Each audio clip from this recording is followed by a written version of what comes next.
সাকিবের সঙ্গে গোপন সম্পর্ক, কত ভরি গয়না পেয়ে বিয়ে করেছিলেন অপু বিশ্বাস। অভিনেতা শাকিব খান ও অপু বিশ্বাসকে নিয়ে বিতর্ক শেষ নেই। তাদের গোপন বিয়ে, তারপর সন্তান এবং বিবাহ বিচ্ছেদ সবকিছু নিয়ে বিভিন্ন সময় নানা আলোচনা হয়ে থাকে। লুকিয়ে বিয়ে করেছিলেন তারা। সম্প্রতি তাদের বিয়ের প্রসঙ্গে প্রশ্ন করা হয় এক সাক্ষাৎকারে। তার থেকে জানতে চাওয়া হয় কত ভরি গয়না পরেছিলেন তিনি। প্রশ্ন শুনে প্রথমে স্তম্ভিত হয়ে যান অপু।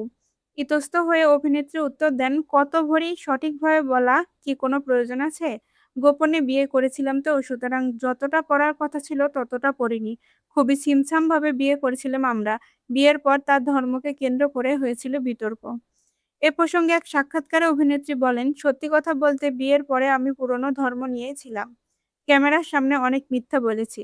কিছু জিনিসের কারণে। ১ম দিকে নিজের ক্যারিয়ারের কথা মিথ্যা বলেছিলাম। তাছাড়া ওই সময় সাকিব আমার স্বামী ছিল। তাকে সমর্থন করাটা আমার দায়িত্বও ছিল। তিনি জানান, ছেলেকে নিয়ে তিনি যখন লাইভে আসেন তখন সবাই জানতে পারেন আসলে তিনি বিবাহিত। অপু বলেন, সবাই মনে করত আমি যেহেতু একজন মুসলিম ধর্মাবলম্বী ছেলেকে বিয়ে করেছি, আমিও মুসলিম হয়েছি। কিন্তু আমি বিয়ের পর থেকেই হিন্দু। কারণ হিন্দু থেকে মুসলিম হওয়ার জন্য প্রক্রিয়াধীন যে কাজগুলো হয় তার একটাও তারা করেনি। বিয়ের সময় মুসলিম ধর্মে এসে এখন হিন্দু ধর্মে ফিরে গেছেন বিষয়টা তা নয়।